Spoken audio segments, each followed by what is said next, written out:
आपको धमकीबाज सियासत से खबरदार करते हैं, जिसमें पहला किरदार महाराष्ट्र में बीजेपी के विधायक नीतेश राणे का है, जिन्होंने प्रचार के दौरान कहा कि अगर वोट नहीं मिला तो फिर सरपंच पैसा मांगने न आए।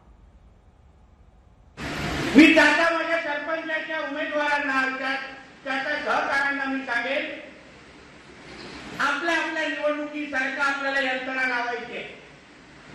तुम्हाला जसे मतदान मिळालं, जेवढं मतदान मिळालं, मला त्याच्यापेक्षा जास्त गवय 1% कमी चालणार नाही। सगळ्यांचा हिशोब घेऊन बसणार आहे 4 जूनला,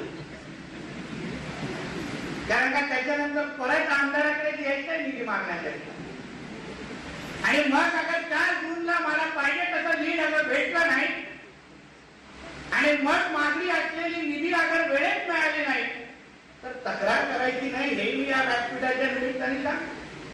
धमकी देते पश्चिम बंगाल में ममता बनर्जी के विधायक नजर आए, जो केंद्रीय बलों की तैनाती हटने पर देख लेने की धमकी दे रहे।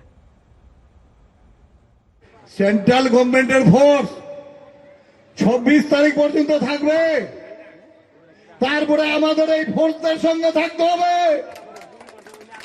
আমরা সত্যি কথা বলছি, আমরা বলছি অনুরোধ করে আহ্বান করে মূল্যবান ভোটগুলো নষ্ট করবেন না, বাদরামি করবেন না। 26 তারিখে সেন্ট্রাল বাহিনী চলে যাবে, তারপরে আমাদের এই সেন্ট্রাল বাহিনীরা থাকবে, তখন অভিযোগ করবেন না যে আমার কি হলো।